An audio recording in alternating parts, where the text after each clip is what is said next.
And in one of those patients' homes, they found toxic black mold during a remodel, and they had estimated it was about 12-year exposure. It was in his basement, slept on the second floor, but still air exchange happens, which I know you're going to be talking with some building experts, which is great. It explained all his problems, like anxiety through the roof.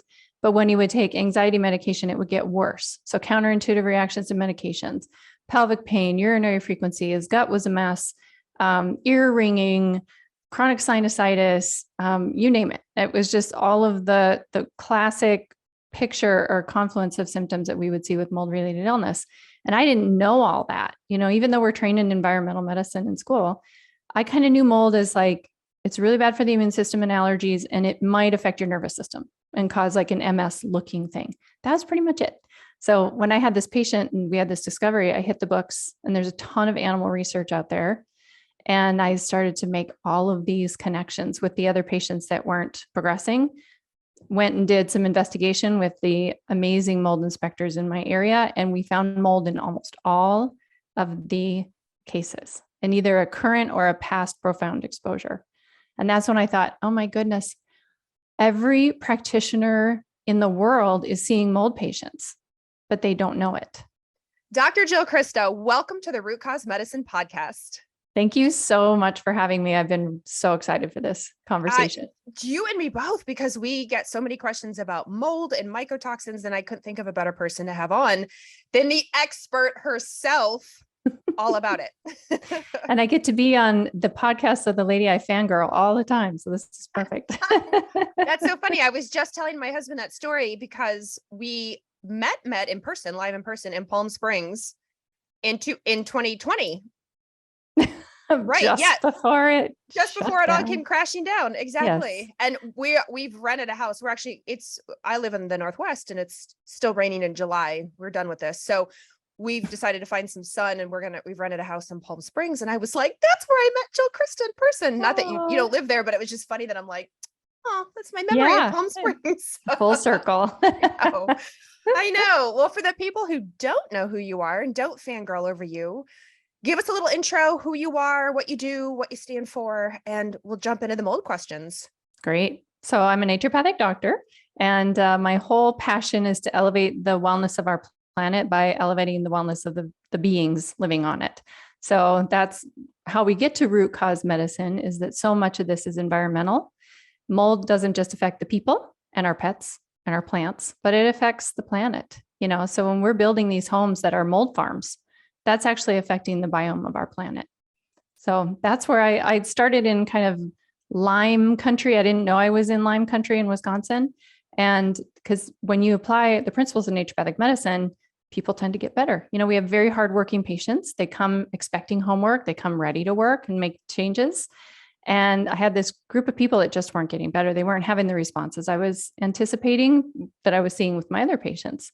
Then I learned about Lyme. I went and got Lyme certified with ILADS. And lo and behold, when you find and treat the cause, people tended to get better. So all of a sudden I'm like, oh no, I know it's Lyme and co-infections and we can manage this. But I still had this group of people that weren't getting better. And in one of those patients' homes, they found toxic black mold during a remodel. And they had estimated it was about 12-year exposure. It was in his basement. He lived on the slept on the second floor, but still air exchange happens, which I know you're going to be talking with some building experts, which is great. So it explained all of the things. It explained all his problems, like anxiety through the roof. But when he would take anxiety medication, it would get worse. So counterintuitive reactions to medications, pelvic pain, urinary frequency, his gut was a mess, ear ringing, chronic sinusitis, you name it. It was just all of the classic picture or confluence of symptoms that we would see with mold-related illness. And I didn't know all that. Even though we're trained in environmental medicine in school, I kind of knew mold as like, it's really bad for the immune system and allergies, and it might affect your nervous system and cause like an MS looking thing. That's pretty much it. So when I had this patient and we had this discovery, I hit the books, and there's a ton of animal research out there. And I started to make all of these connections with the other patients that weren't progressing.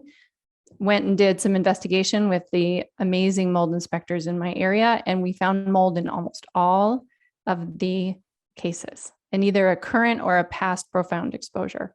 And that's when I thought, oh my goodness, Every practitioner in the world is seeing mold patients, but they don't know it. Yeah. Yeah. That's the key right there, but they don't know it. And anyone listening to this right now in this, we're going to dive more into symptoms in just a little bit, but there are people listening going, oh, check.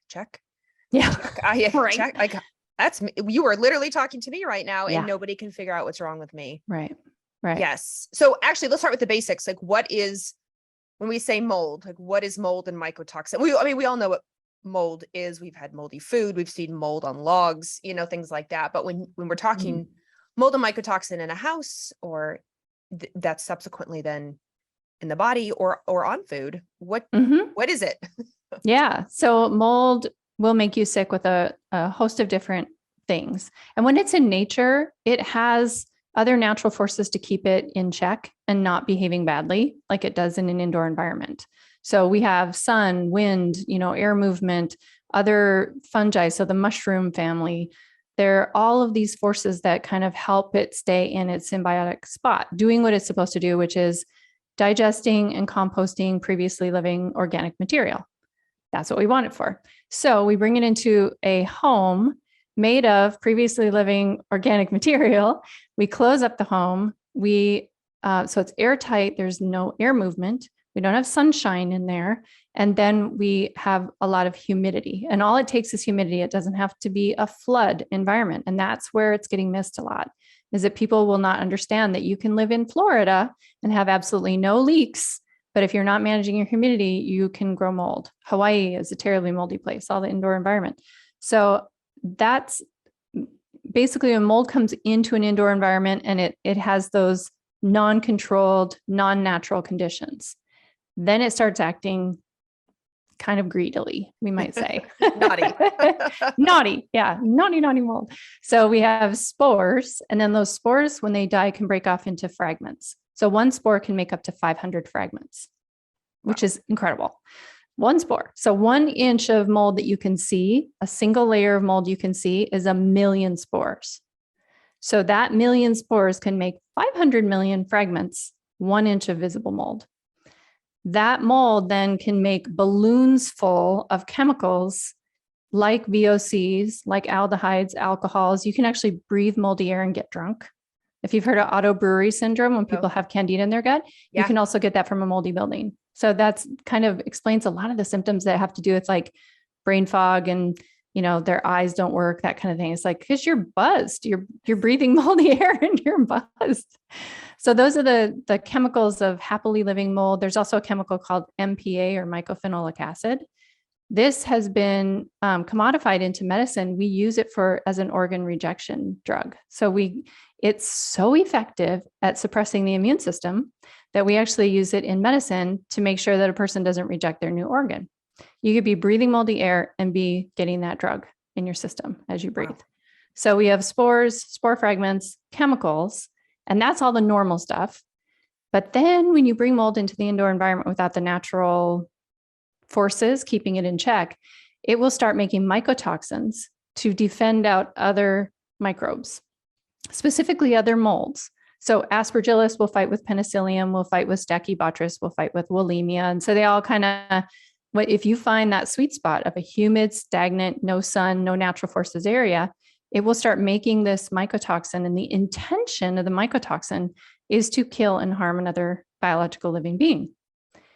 Think about that now. So you could be breathing spores, which are going to cause allergy symptoms, agitating mast cells. You could be breathing fragments, which get lower into the lungs and cause hypersensitive lungs. You could be breathing chemicals, which you can get toxicity, drunkenness, and immune suppression. And then you could be breathing mycotoxins, which in my patient population accounts for 75 to 80% of the symptoms. Wow. And those mycotoxins are incredibly harmful.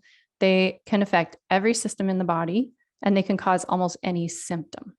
That's why we're missing mold, because how you're going to express your mold is different than how I express my mold. Even people in the same family with the same genetics. I have identical twins, which I've done a lot of testing and sampling on. Yeah, I think I told you they kind of joke that I'm mom Hitler because Yeah. I'm like experimenting on twins. But I'm like, okay, you take glutathione and then you don't, and then we'll run your mycotoxin test and we'll see, and we'll see what your symptoms do. So even my identical twins express their mold a little bit differently in their symptoms. So it's Wow. really hard to catch it, And we Yeah. hear this too. I'll have families or partners or even roommates that will say, Mhm. how come I'm so affected and they're not? Or how come Right. they're so affected and I'm not? Or why are my symptoms ABC, but their symptoms are XYZ? And we live in the same location, whether it's a house, apartment, condo, whatever. Mm-hmm. Yep. And it's just the nature of the game with your expression when Right. mold hits you. Yep. So it has to do with, how did you come into that environment? So what is your nutritional status? What's your genetics? Your previous mold exposure can pre-sensitize you to future mold exposures. There's, there's a lot of different things that can make the difference. Even what kind of mold and mycotoxin you're exposed to. So if the master bath is where the problem is, and you're sleeping in that room, the more toxic ones might be in that room or bedroom and in that area. But then the other ones that aren't as strong to fight back, like Aspergillus and Penicillium, they may be floating around in the air because they're not so sticky. And so other people might be having reactions to that different type of mold. But it's all the soup of a water damage building. Plus, there's bacteria. There are endotoxins and actinomycetes. So there's all kinds of fun critters in a water damage building. And I keep saying water damage, but it could be damp building as well. Mm-hmm. And it sounds like the answer is yes, but is all mold bad? If somebody says, I found mold in my bathroom, or, even like there's mold growing on my deck, or I found mold here or there, is all mold immediately burn down the house? Not I mean, immediately not will burn literally, the house. not literally, but although in some cases. So is all mold bad? That's such a tricky question because there is an amount of mold that we live with that we're perfectly fine with. Mm-hmm. So every house is going to have a little teeny bit, just a dish of mold, and that's okay because every time you open your door, there are spores floating around outside. Some is going to make it into that environment. So it's not just the presence of, if there's any mold, I can't live here, that kind of thing, but there is an amount over which people don't feel good and over which there is enough humidity and enough fuel source for them that they're going to start competing. And that's where we get into trouble. And people, I love all the things I hear. It's like, oh no, that was just mildew. Well, how do you know? How do you know if you didn't test it? Or it wasn't the black mold, so we're okay. Well, guess what? Chaetomium, one of the most toxic molds, can be a white or pinkish color. So if you pull up carpet and you're checking for black mold and you go, no, okay, fine. And then you put the carpet back down, you could have completely missed it just by visual. Trained inspectors can pick up some of that stuff, but we don't know until we test. We don't know. And that goes to everything in our body. Everything. Yep. Yes. Right. Oh my God. And I like what you said earlier too, of people who, who've been exposed before and maybe come into a new environment. Let's say a hotel room. This is classic, especially for us, right? We go to all sorts of conferences. We're a very aware group generally. And so the number of times I've been checking into a hotel and I've seen a fellow colleague come storming up to the front going, I can't stay in my room. My quote mold symptom, like my mold symptoms have flared back up. I know my room is moldy. What can we do? I've seen that happen multiple times. You don't have to be a practitioner. You may be listening to this going, oh yeah, I just had that in an Airbnb I rented, or, the hotel room, or when I go to my in-laws house, I definitely get symptoms and could put my finger on it. Or maybe the reverse happens. You go to an Airbnb or a hotel or your in-laws house and all your symptoms get better. Right? They cut down 50% or more. And you're like, wait a minute, there goes my cough. My brain fog is better. I feel a lot more alive. My headaches are gone. Not even realizing. You're thinking, oh, it's because I'm relaxing. I'm at this Airbnb. I'm That's at this hotel. Yeah. Actually, it could be exposure, right? Absolutely. Yeah. Okay. So I want to go back to symptoms. You mentioned a lot of symptoms in the beginning and kind of throughout, but I just really want to hone in because I know people are thinking to themselves, any symptom? I like anything. So what are some keynotes that make you immediately pause and go, we should test your house for mold and test you for mold? Fatigue is a big one. Fatigue is so when we look at chronic fatigue syndrome patients, an enormous amount of them, up in the 98, 99% of people have had water damage building exposure.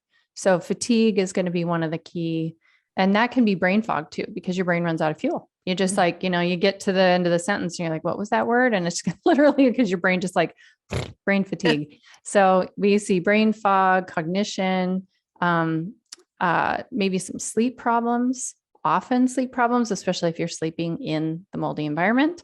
But some of the sleep problems can be because the body knows as it breathes, it's getting toxic. So it will start to underbreathe to protect you. And when you get going breathing at night, the body says, no, wake up. We can't breathe that deep. It's not safe to breathe. So that can be somebody who had their exposure 20 years prior, and they are now colonized. The moldy building has moved into them. They are the moldy building. The body will learn over time how to underbreathe, and you get a lot of insomnia from that. So it's not necessarily onset insomnia, it's maintenance insomnia. So you're waking up frequently throughout the night. And then we can we can work from the top down. Sinusitis, postnasal drip. It doesn't have to be sinusitis. If you're just being exposed to the mycotoxins, you may have absolutely no sinus symptoms, no allergy symptoms, and still have mold related illness. And that's one of the things a lot of people think, but I don't have allergies. How can it be a mold problem? Mold allergies is only one part. As we talked about spore and spore fragment, there's all this other stuff that can happen. Ear ringing is very common. If we look at the medications that cause ear ringing, they're antibiotics. What are antibiotics? Mycotoxins. So penicillin is a mycotoxin from Penicillium mold. So if we start to think about that, it's like, oh my goodness, that makes so much sense that now that's a symptom with mold. Yeah. And I would say that's one of the toughest ones to go away. That's one of the last hangers on of the symptoms. So if you're already in the mold world and you're like, yeah, my earring isn't getting any better, just hang in there. If other things are getting better, that one will too. So we can see swallowing issues, esophagitis, reflux, because you get a little bit of like neurological hiccup in the digestion. We can get SIBO from motility issues, skin rashes galore. So whatever your tendency is, if the tendency is to have more aging and wrinkling, that's going to accentuate. And if the tendency is to have more inflammation, you might see your acne turn into acne rosacea, or acne into all of a sudden psoriasis. So a new diagnosis of psoriasis for me is we better rule out mold first. Yep. So gut disruption is very common. A lot of microbe dysbiosis, that kind of thing. SIBO, like I mentioned. Urinary frequency is quite common. And that has to do with the fact that we excrete these mycotoxins through our urinary system and also through our liver, but primarily through our urinary system. So as those mycotoxins are hanging out in the bladder, they're very irritating to the bladder lining, and they can actually cause little ulcerations looking like an interstitial cystitis, but is actually is interstitial cystitis, with the root cause being the mycotoxins in the bladder. Yeah. And that's interstitial cystitis is, I was going to ask about that because it's more common than we think. And it's, can be so debilitating, and you wouldn't think so. Because you're like, the bladder, can't you just fix it? Can't you just give me antibiotics? And turns out, Nope. And antibiotics often are the trigger. If somebody is kind of low grade mold sick and then they get an antibiotic for something else, like, an ear infection or something like that, then it can trigger the interstitial cystitis. And when that happens, I'm like, that's because you just took a mycotoxin and the body is now saying, holy cow, I can't handle anymore. And we get bladder irritation to, the nth degree. When I hear that of like interstitial cystitis after antibiotic, I'm like, well, okay, we got to rule out mold. That's another one. So I should say, I'm going to go back to the top. I'm trying to go top down, but I should say anxiousness as well. That there is not one mold sick person that I've worked with that hasn't had some level of anxiousness. And I'm careful not to say anxiety, because people think of that as something where it's so bad, I have to go get help for this. This is anxiousness, an inner sense of unrest, like something's not right. I'm not safe. And so there's this feeling on the inside that there's something's not right, because it's a hidden tiger. It's like there is a problem. You're breathing in a toxin, but your eyes don't see it. Your ears don't hear it. You don't taste it. Mycotoxins have no odor, smell, taste, anything like that. We all know we've smelled mold. That's the other chemicals that I was talking about. But mycotoxins, which can seep right through the building material, have no scent at all. Wow. So unless mold is exposed to the air, you're not going to get any kind of nose clue that it's a problem. Yeah. And I like that you said, because we can't see it, hear it, usually smell it, taste it, any of the things, but yet it's an internal threat. Yeah. And so the body's on high alert. The tiger is in the room. It's in the body. It's in the body. But when all your five senses look around and go, well, but where's the threat? I don't see the threat. I bet that puts you off, man. I bet that just sets the whole body on unease. Yeah. And then if you're the canary in your family or your roommate situation or your office, you're having this happen and everybody else is like, what's that person's deal? You know, like, I think there's mold in here. And I always love when they do then think it's mold and they're like, I think there's mold in here. And everybody just discounts it. They're like, no, we don't smell anything and we'd all be sick. No, that's not how it works. Yeah. Yeah. Another one is static shocks, because one of the things that mold, yes, mold will affect our production of ADH, an antidiuretic hormone from the pituitary. And it also, the kidneys get deaf to this hormone because the kidneys are like, you may need more water, but I'm seeing that we're detoxing something here. So it just starts to get resistance. There's an ADH resistance at the kidney level. And so they will be dehydrated, chronically dehydrated. So they're going to more be apt to shock things because their electrolytes are off. And people listening to this are like, they're either like, oh my God, that's me. Or they're like, that's my partner, or that's my youngest, or like, they're always shocking me. Yeah. Yep. Or like, and it's painful shocks for some mold sick people, like holding on, grabbing a doorknob, and you can hear it from across the room in some cases. And I'm, sometimes when I'm at a restaurant, I'll be like, that person has mold illness. Like, do I tell them? I should laugh, but like, yeah, it's like Dr. Crista, the medium. Excuse me, I can help but notice. Excuse me. Yeah. I think I got through like the keynotes. Food sensitivities, another one, and then chemical sensitivities. So if you have a new thing you can't eat, or you're starting to lose foods left and right. So, I used to be able to eat that, but a lot of people don't even notice. They're avoiding the food because it makes them sick. And then histamine and mast cell related issues. That's another. Mast cell, mold and fungus is a wonderful inducer of mast cells. So if somebody has mast cell activation or some kind of atopic or allergic thing, and then one of my easy rule outs is to check for mold. So let's do the $1 million question. When you check for mold, what does that mean? Well, I start with my questionnaire. Okay. Because I started in the Lyme world, and Dr. Horowitz has his MSIDS Lyme questionnaire, which is a wonderful questionnaire. It's scientifically validated against lab testing. So if you have a low-income patient or something like that, you can use this questionnaire to reliably give you a picture of whether it might be Lyme or not. And so I talked to him and I said, what if we could do that for mold? And he kind of, joked, and he's like, good luck. Because it's going to be the same. And I thought, okay, that's a challenge. So I took his model and used that as inspiration for creating a clinical questionnaire that I use. So if anybody's interested, it's on my website at drchrista.com. And it's also in my book. So we're working to scientifically validate this the same way. Okay. So how do you tell? For me, I start with the questionnaire because I've used it for so long and fine-tuned it and gotten the numbers so that we can pretty reliably tell if it's not mold, if it's possible mold, or if it's probable mold. And if it's possible mold, and you also fill out Dr. Horowitz's questionnaire, it could be mold Lyme together. And it often is, because mold will suppress the immune system to let things like the persister stealth infections like Lyme reactivate. So I start with the questionnaire. It also is a wonderful tool because people forget how sick they were as they go along. And it's nice to have that baseline of like, here's where you are or where you were when you started. Because the treatment for mold, while it's not real difficult, it can take kind of some time. These mycotoxins are fat soluble, which means we have to get into all the fatty tissues in the body. And that is just, to do an oil change on the body like that takes time. So a lot of times people get a little squirrely, do I have to still take this? Do I need to do that? And then I say, well, or they'll come in and say, I don't want to keep doing this. I'm not getting any better. And then we look at their original questionnaire and they're like, oh, I had migraines.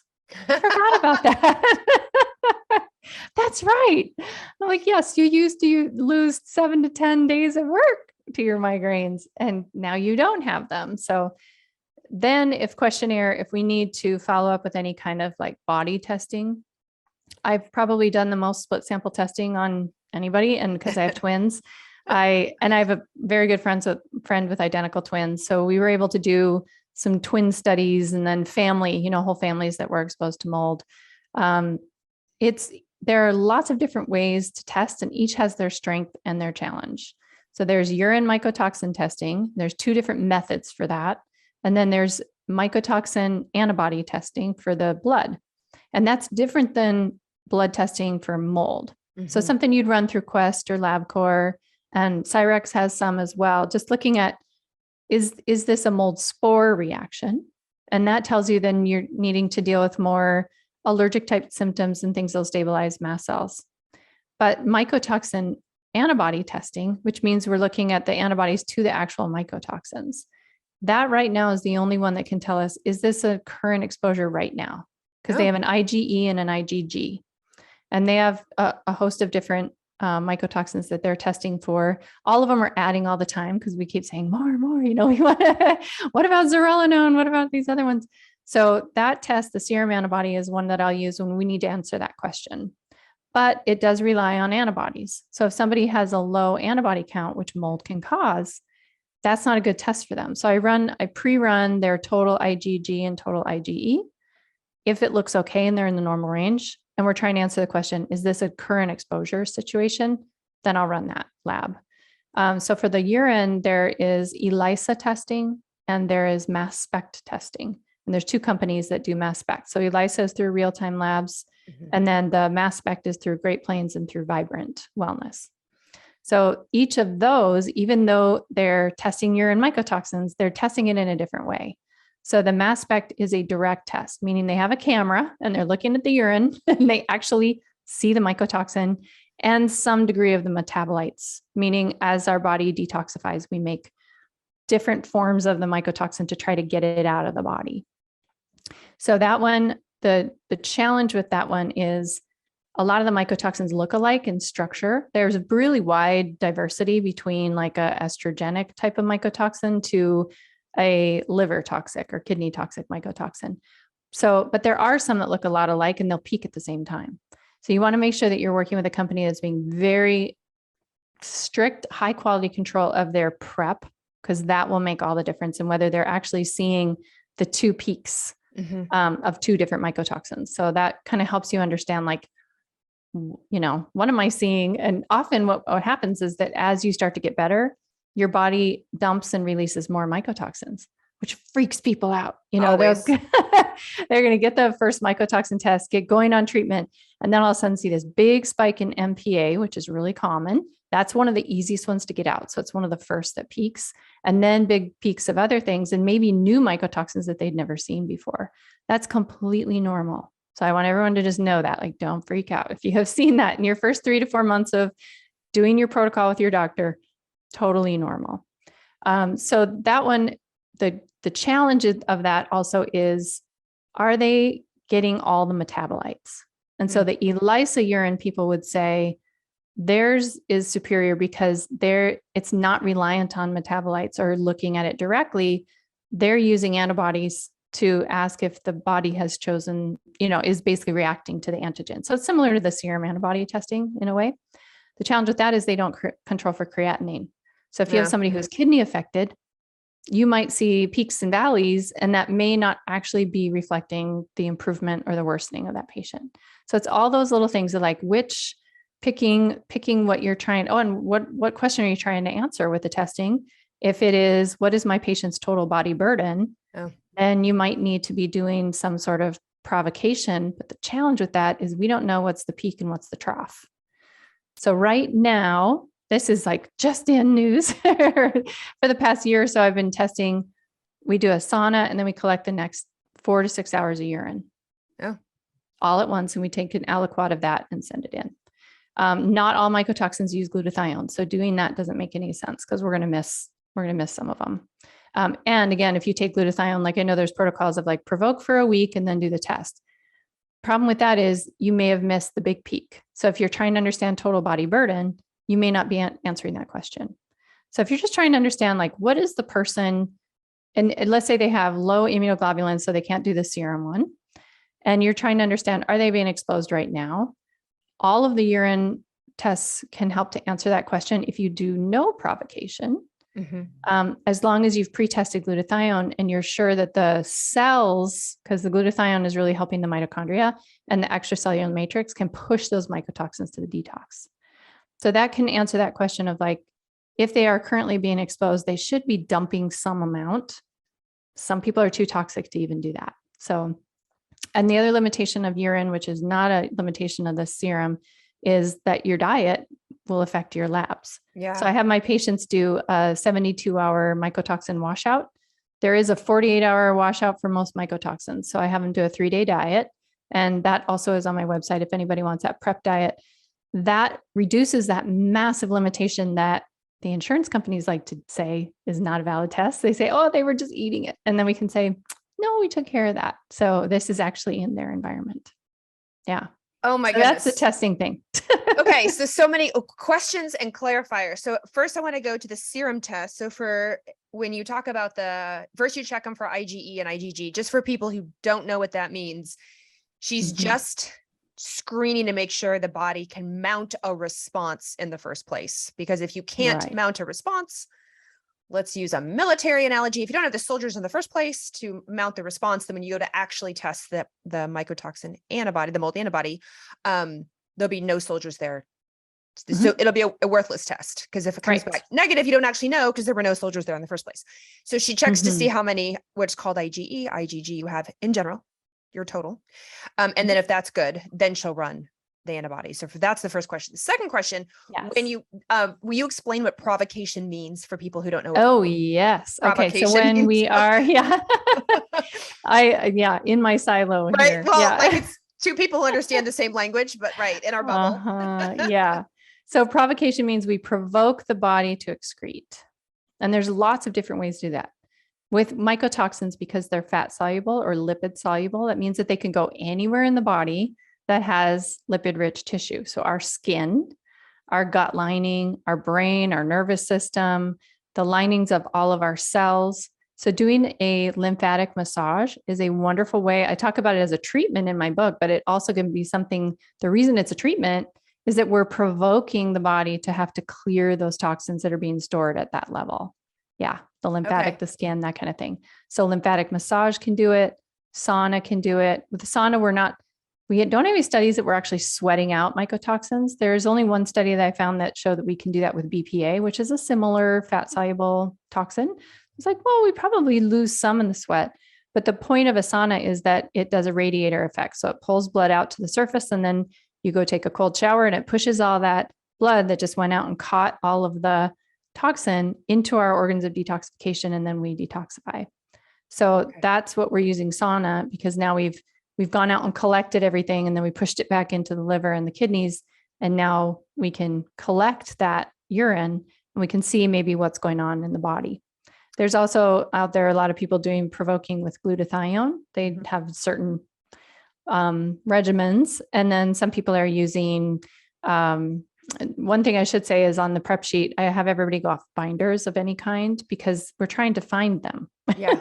Right. And binders are grabbing them. So again, that could make a test look healthier than it actually is. And then the person feels like, well, I guess maybe it's not mold. I guess I need to go find what it is, when really it is mold and we missed it on the They've lab. been on charcoal every day or fiber or something that's literally binding up some of the mold. With glutathione, let me go back with your sauna, which you've been doing for about the last year. So it's one sauna and then they collect urine 4 to 6 hours after. They do, one sauna treatment, and everybody's a little different. So if they're super, super, super sensitive people, we're not going up to the 140 degrees. It's like 125 for 15 minutes. And then let's, just be gentle to people. Yeah. Because do they need to provoke or not? My little rule of thumb is that if they're the kind of classic person who cannot go into Target because it's so stinky and they get a headache and they forget where they were there and it takes them like 2 hours to get out of the building. They can't follow a car too closely because of the exhaust. They can't fill their own gas tank because of the exhaust, can no longer burn candles, can no longer use anything with any kind of fragrance, or they get a headache or they get brain fogged. The classic canary, like they've become sensitive to all the chemicals. That person probably needs to be provoked a little bit with something that's going to be a little bit gentle, but so we can find it. Because what all those symptoms are telling us is that they're not processing out the toxins of everyday life, which is a lot more toxins than, our grandparents had to deal with. Oh my gosh, no kidding. Toxins of everyday life is, but 80,000 more chemicals than were used 100 years ago. It's insanity. Yeah. 1% has been tested. Which is scary, which goes back to insanity. Yes. Okay. So then if you do sauna or some sort of provocation, if you choose that route, or I don't know if you're allowed to say, maybe you can't, of which urine test route you like, or do you volley back and forth depending on the patient? Depending on the patient. Okay. Yeah. Yeah. Because it's so variable. If they've had ochratoxin and we know that they've had ochratoxin for a long time, using the ELISA is probably not going to be the best test for them because they're not controlling for creatinine, and you get giant sweeps of creatinine dumping at any time when there's kidney disease. So kidney disease, I don't tend to use that lab. So that's why it's just so individual. Right now, the split sample testing that I've been doing, the vibrant urine is matching the building, what we know of the building exposure, better than the others at this time. But again, things can change. It depends on if with supply chain issues, can they get the prep that they need, those kinds of things. But that's what I'm using when I need to use urine. And I'm not dealing with something where I don't think that we're getting enough metabolite processing in the liver. So if they do have liver disease, I'm going to use the serum antibody testing.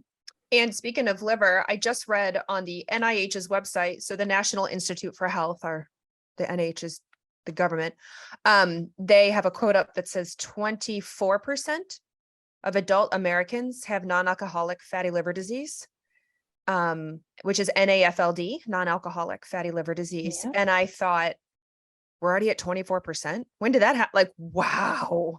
Yeah. So speaking of liver disease, that statistic blew my mind, and it's probably higher in adult Americans than what they're quoting, but that's a fourth of Americans with liver disease already. So that's good to know. And then kidney disease. So for those which is understandable, no medical background. I used to work for a urine test company that did mass spec, which is the sensitive one. And they did correct for creatinine for those. So for those with no medical background, our bodies excrete creatinine at various levels, and it depends on your sex and your age and all this stuff. And so what these urine companies, when you correct for creatinine, it's what's considered a more accurate, what's actually going on. So for example, as my former boss said to me, if you had a 6'1" WNBA player urinating, and then you had a 5'1" gymnast urinating, they're going to very different different body masses, which means their kidneys and creatinine are going to react differently. So you have to correct for creatinine so that they get on a level playing field, so to speak. Because otherwise they are different, but you can correct for it. And so that's really good to know. Yes. Oh my gosh. Kind of frustrating for me that the real time doesn't. And, I've been outspoken about that because I'm like, how hard would that be? And the other labs, they weren't reporting it. They were doing it, but they weren't reporting what the creatinine was. I'm like, listen, we as doctors, that's really informative because we can, especially with something that is so kidney toxic as mycotoxins, that is very informative to us if we are pushing detox too hard. If we're seeing that all of a sudden that creatinine level is just, it's like crashing or spiking, then that's very informative to us on how we're doing on our treatment. Yeah. Because we can go, we can push too hard. Okay. So before we get to treatment though, I want you to talk about, that's testing the body. How do we test the home? How do we test our water damaged buildings and exposures? With the experts. Yes. If anybody is having their doctor try to navigate this from their office or from their telemedicine, they've never seen your home, they've never seen your apartment, they've never seen your workspace. And if they have not spent their life's work, like inspectors do, on testing a building, that's a red flag for me. I think doctors, we need to know our lane. Our lane is bodies. I know enough about the building stuff because I was so interested in this. And, at the time I had my patient who had the remodel, he was like, I want to find all the mold. He's like, I don't want to feel like this anymore. Find all the mold, whatever it takes. And we'll get rid of whatever we need to and test everything. Cause he was then once identifying it, he was just like, I want to make sure that I'm in a safe space. So it was like, budget, no issue. I want my body back. And so I got to go with the inspector and test all the stuff and try to remediate couches and antique furniture and books. And I got to watch the whole thing. And so that kind of cured my little, sparked this little thing where I'm like, oh, I want to know more about this. Cause I think this is really important to know. So even after all of that mentorship and training that I've done and hanging out in the buildings and talking to remediators and seeing remediation in progress for multiple patient homes, I don't know enough to make sure that you are safe. And I do consultation with doctors all over the place. And I cannot tell you how many times a doctor tried to navigate this and they could have found mold, but they missed it. And now they have a leukemia patient. Now they have a dementia patient. Now they have an MS. Now they have a cancer. So use the experts. As we're both very lighthearted people and we're both, try to keep things light, but mold is serious. Mold and mycotoxin illness is carcinogenic, causes birth defects, causes dementia, causes autoimmune diseases, causes cancer. This is not something to mess around with. So if you are listening, and I'm not trying to scare everybody, I just want you to be making the right choice in making sure that if you have ruled out mold, you really, really have ruled it out. And those plates that you could get at the big box store, nope. Yeah. So what happens is the hungrier molds, the faster growing molds, will eat up all of so in most mold plates, like the big box store, that agar, so the nutrition that they put on the plate only feeds 10% of the toxic molds. So you're missing 90%. So that's already that. There are some innovative companies that have put together an agar that will feed the toxic molds. But the problem is if you have any other fast growing molds, which is most water damage building situations, usually if you have the bad guys, you also have the not so bad guys, but that are hungry and they will eat up all of it and you won't be able to see black mold if it's there. So those mold plate tests, if it's a problem, if they come back bad, definitely you have a problem. But if they come back looking okay, you could still have a massive problem, but it could be trapped behind building material. The toxic mold, the most toxic ones are very water loving and gooey and sticky, and they don't aerate very well. They tend to stay glued to the surface. So an air sample, that's another thing that insurance companies will like to send in because those are designed to miss mold when it's there. So no one has to pay for it. So your landlord, your occupational, they're going to call in somebody who's a certified mold inspector who's going to come into the middle of the room, plop something down, take an air sample, take it from high up, which mold falls to the ground. Doesn't make any sense. And then the goal there is to not find it. So an air sample is not enough. And these are the like little tips if somebody is trying to, think about how to get tested. It is so worth your money to hire an expert inspector. They are not all created equally. You're going to be talking to Brian Carr. He's one of the good guys. And I have, people that I work with. If anyone wants to contact me, get recommendations. The people that are doing Michael it will be on. Yeah. And Michael's a remediator. Yep. So you want to make sure your inspector is not your remediator. They're not the same thing. That's a conflict of interest. So you want to use an inspector that doesn't also do the remediation because the inspector is the person who's supposed to be the watchdog over the remediator. The remediator, at least the ones that we work with, they love passing the test of the inspector. Like they love to actually achieve it, because they're healers too. They're in home healing. Yeah. So I would say just use the experts. Do you have on your website, do you have a list of where people can go for information across the United States? When I talked to Michael, so Michael, for those listening, Michael Rubino, who is also going to be on the podcast, and Brian Carr, two different companies, but turns out they're related by marriage. They're like cousins or something. They're like cousins by marriage, which is so cool. it just runs in the whole family. Yeah. So Michael owns All American Restoration, which is changing names to Home. Oh, this is terrible. I just talked to him. I Well, don't even know this. How exciting. I know. Okay. As of July 1st, they rebranded because they're more global, as so All American Restoration. If you go to allamericanrestoration.com, you will still get rerouted to You'll his find new- it. You'll find him. You will find Michael Rubino. Great. So anyway, he was saying that like he and then of course Brian Carr have they have lists. They train and they help you find wherever you are to try to find Yeah. vector and a remediator.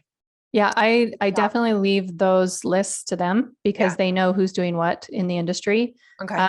And I have a how to find a good inspector. So a teach you to fish kind of thing.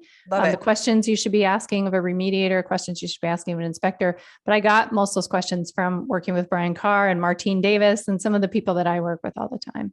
Okay. Yeah.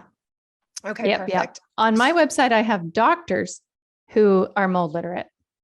Which is important too. And we will, so my Yes. next question, of course, is going to be about treatment. Now, and it's actually my final question in this whole mold 101 for a lot of folks is, and I know treatment is very personalized, but can you give us if it's possible, maybe like a general overview of, or treatment options or treatment things people will probably hear about, or their practitioner will tell them about, and then obviously we'll tell them how to find a practitioner. Yes. Yes. Yeah, this can be broken down into 5 steps. I was doing it the wrong way. And that's how I learned because I started with Lyme patients and I realized I'm like, oh, this is fungus. Okay, I'll put you on an antifungal because I was already treating them for Lyme. And in that particular case, I was using antibiotics just because of the severity of their condition. So I used an antifungal prescription and that person had a seizure. Ooh. And that's when I said, okay, I think I might have done that. I think I need to slow down and really understand what I'm doing. So that's why I have the 5th step of my 5 steps is fight the mold. So there's 4 things to do before you can start poking the bear. So the number 1 thing is avoidance. I learned from Dr. Kernian, he says the first 3 steps of any toxin-based illness is number 1, avoidance, number 2, avoidance, number 3, avoidance. So you get the point. I can hear him say, I can see him saying that. I know. Avoidance, I learned from him. Yes. So, and it makes so much sense because avoidance isn't just environment. Then there are things that you can do, you can avoid, which stop the message of mold is moving in. So by eating foods that are not fungus, eating foods that are free of mycotoxins, you're giving yourself that little bit of avoidance that is blocking the message now, or giving your body a break from the message of mold's trying to move in, mold's trying to move in.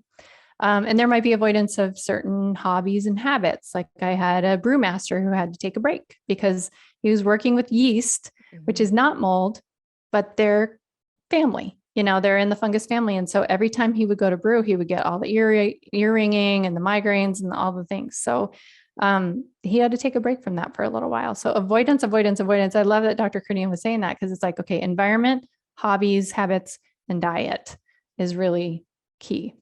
And that might also be if you're kind of in a situation where you can't get out of mold right away, if you've discovered it is, even air filtration can help to knock down the particulate count. And that's what's carrying the mycotoxins and the fragments. Do you have a favorite filter that? Yes, I do. Yes, you do.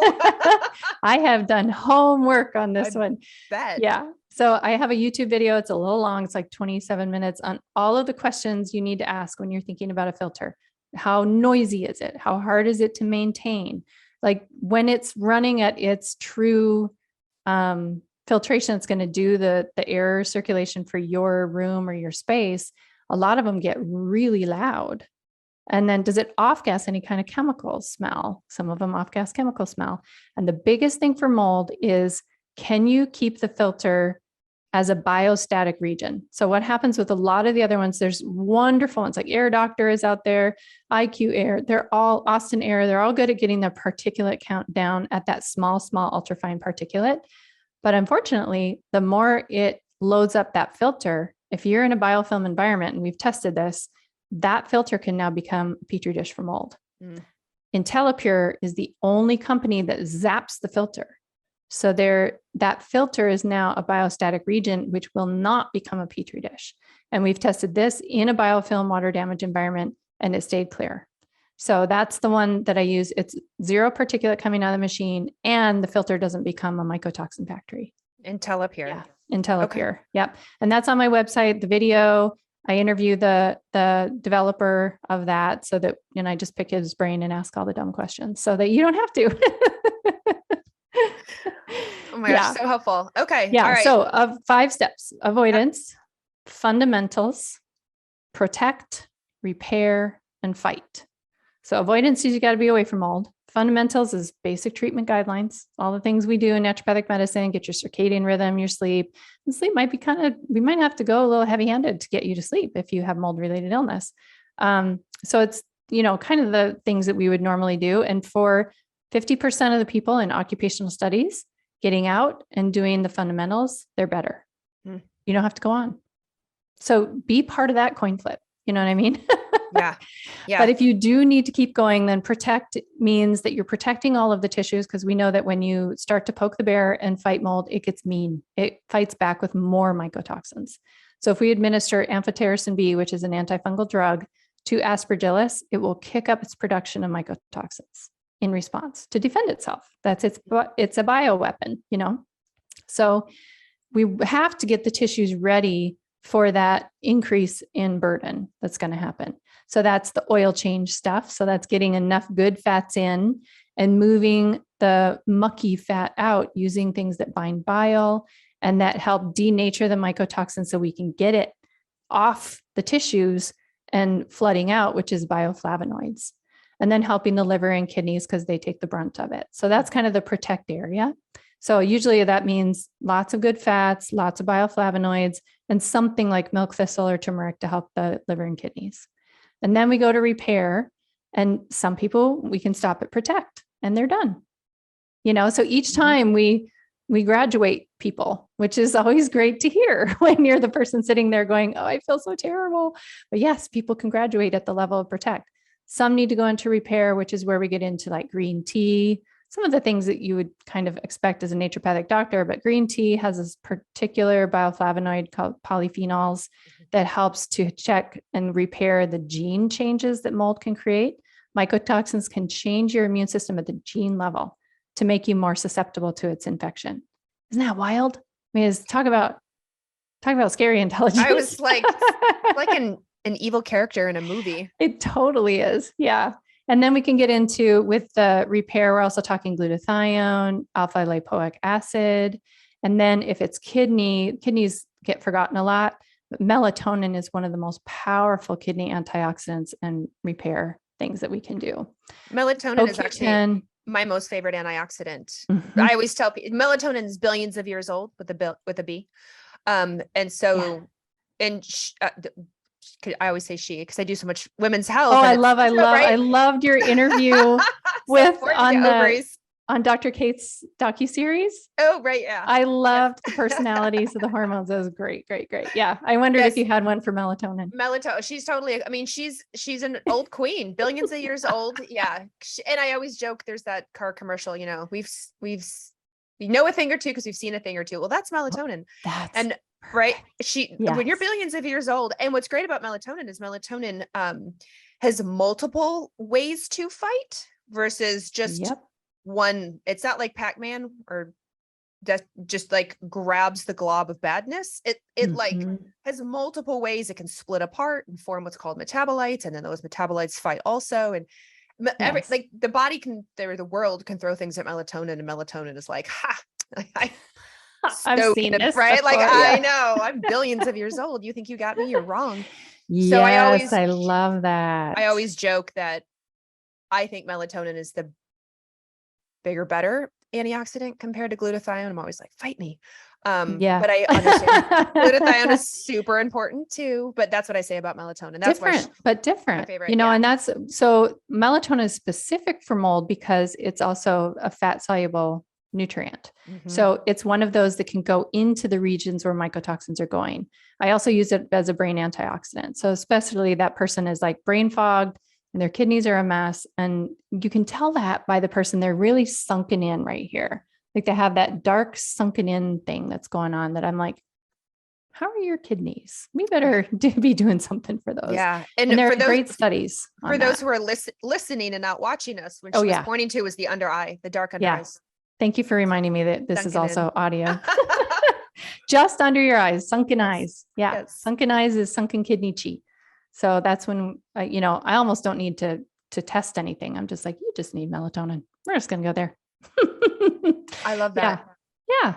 Huh, So that's the repair. And then we get to fight, which is antifungals that I use intranasally and whole body. So we're getting the gut and we're getting the intranasal. I didn't used to use intranasals in my first part until Dr. Brewer's study in like 2013, 14, when we found that he tested people with chronic fatigue syndrome that had water damage building exposure and were sick and healthy controls.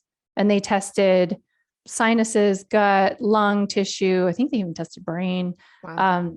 So what they found is that, guess what? Everybody has fungus in their sinuses. Healthy people, sick people. So it isn't the presence of them. But then when they did washings of those tissues, only the sick people were those tissues loaded with mycotoxins. Healthy people had no mycotoxins. So something happens, something trips the trigger when you're exposed to a water damaged building and the biofilm of that building that makes your own flora convert to a pathogenic biofilm. So that's why I say you become the moldy building.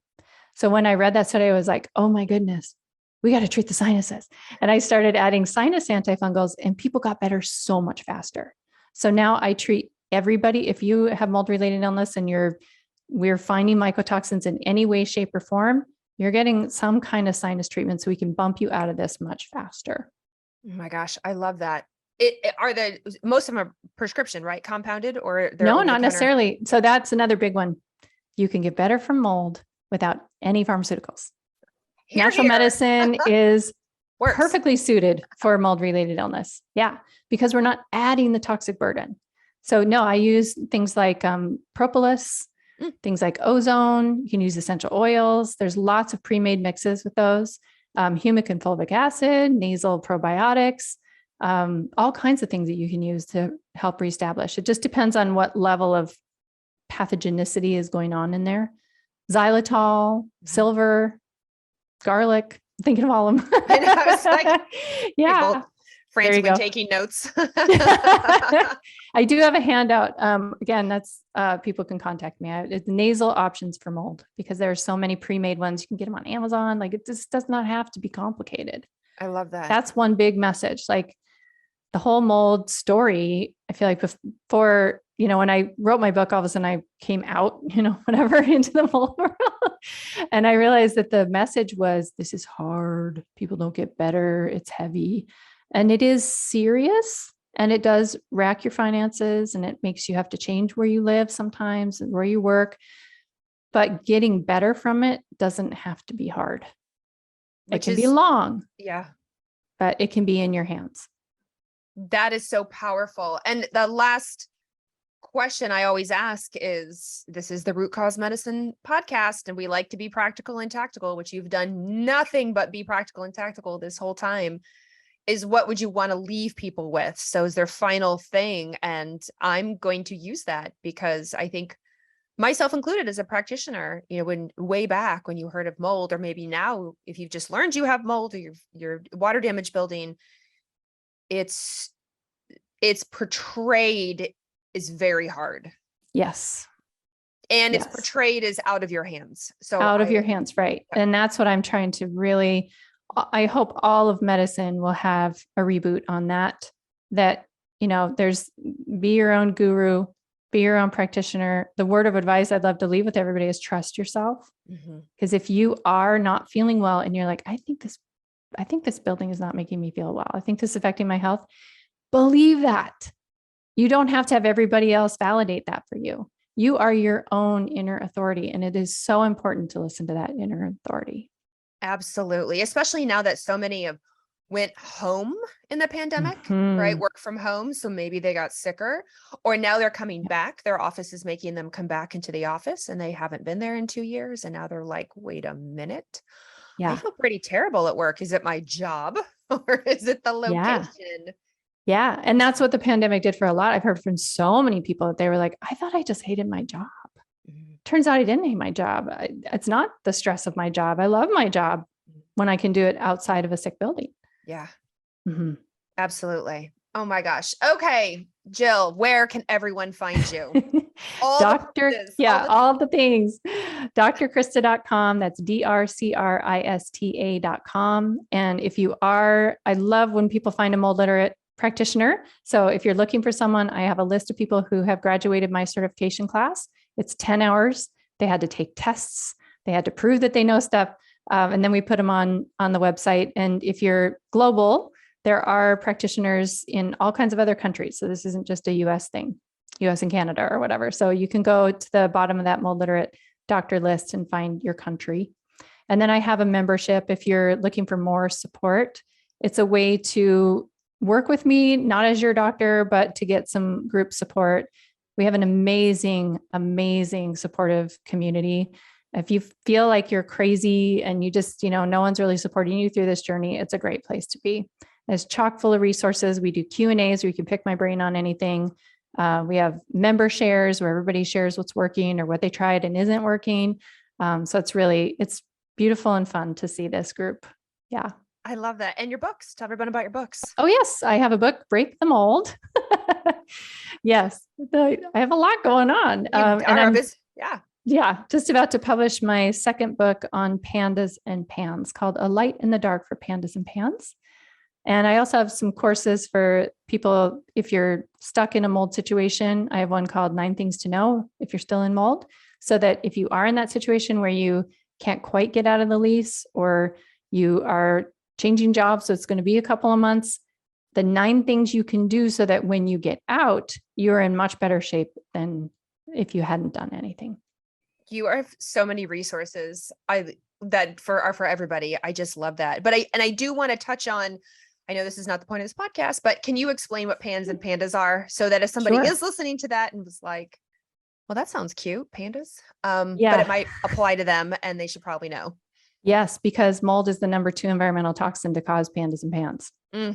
So pandas they're both conditions that are autoimmune conditions where it's pediatric. So these are kids and teens where their immune system has decided that a part of their brain is an infection. And so it starts to fight the part of their brain.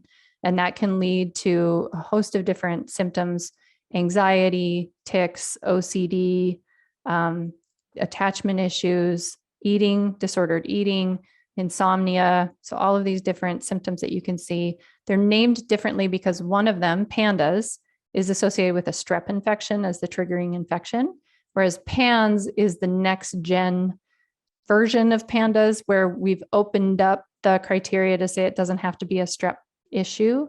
But even for PANS cases, if strep didn't start it, strep can flare it. So strep is still a big part of that condition as well. So it's pediatric autoimmune neuropsych disorder associated with strep is PANDAS, and pediatric autoimmune neuropsych syndrome. I wrote the book on it, and that's PANS. Yeah. And when is the book out? It's going to be late summer, early fall. Yeah. All right. Ebook and print book are coming out different times. Perfect. Yeah. I love it. My gosh. Thank you so much. And then I'll have, if you're a parent listening, I have a mold in kids course coming out in a month. That's because fantastic. You do have to do kind of different stuff for kids than you would do in an adult. Yeah. Which is, and the majority, that's actually really, I'm glad you brought that up because obviously our listeners are adults. I'm always in the adult world, not having seen pediatrics. It's so not my wheelhouse. Yeah. So I forget that mold in kids could be different. Yeah. Yeah. They're not just little adults. Turns out. Turns out. Well, thank you so much for being on today. You are a wealth of information and I so appreciate it. Plus I just adore you as a person. So likewise. Great. Yes. Thank you so much. I appreciate you. And like I said, fangirl always. Well, everyone go check her out because I know everyone is frantically writing down drcrista.com to go see all the resources, and they probably recognize a lot of the symptoms and some of maybe the keynotes or some clinical pearls you said in themselves. So again, I just really appreciate you being on and spreading your wealth of information to everybody for the last hour. Thank you.